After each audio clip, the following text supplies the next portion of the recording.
इन दिनों supreme court से केंद्र सरकार को लगातार झटके लग रहे हैं और अब हल्द्वानी में रेलवे की जमीन पर अवैध कब्जे के मामले में सुनवाई करते हुए सुप्रीम कोर्ट ने अहम टिप्पणी की है। तो क्या कहा सुप्रीम कोर्ट ने और क्या है रेलवे की जमीन पर अवैध कब्जे का विवाद, जानने के लिए देखिए ये रिपोर्ट। हल्द्वानी में रेलवे की जमीन पर रहने वाले 50,000 लोग, जिनमें अधिकतर मुस्लिम हैं, उन्हें सुप्रीम कोर्ट से राहत मिली है। सुप्रीम कोर्ट ने साफ कर दिया कि इतने लोगों को बेघर नहीं किया जा सकता।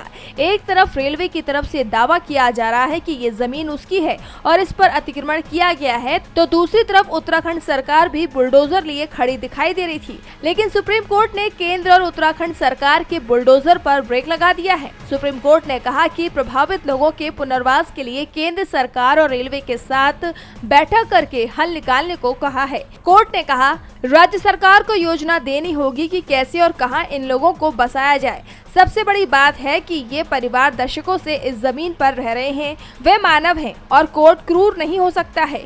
कोर्ट को एक बैलेंस बनाने की आवश्यकता होती है और राज्य को कुछ करने की जरूरत है। दरअसल ये पूरा मामला रेलवे की 29 एकड़ जमीन को लेकर है।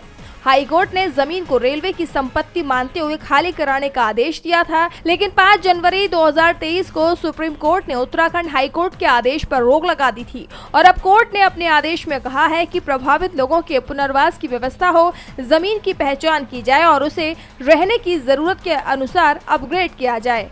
जीबी लाइव की रिपोर्ट।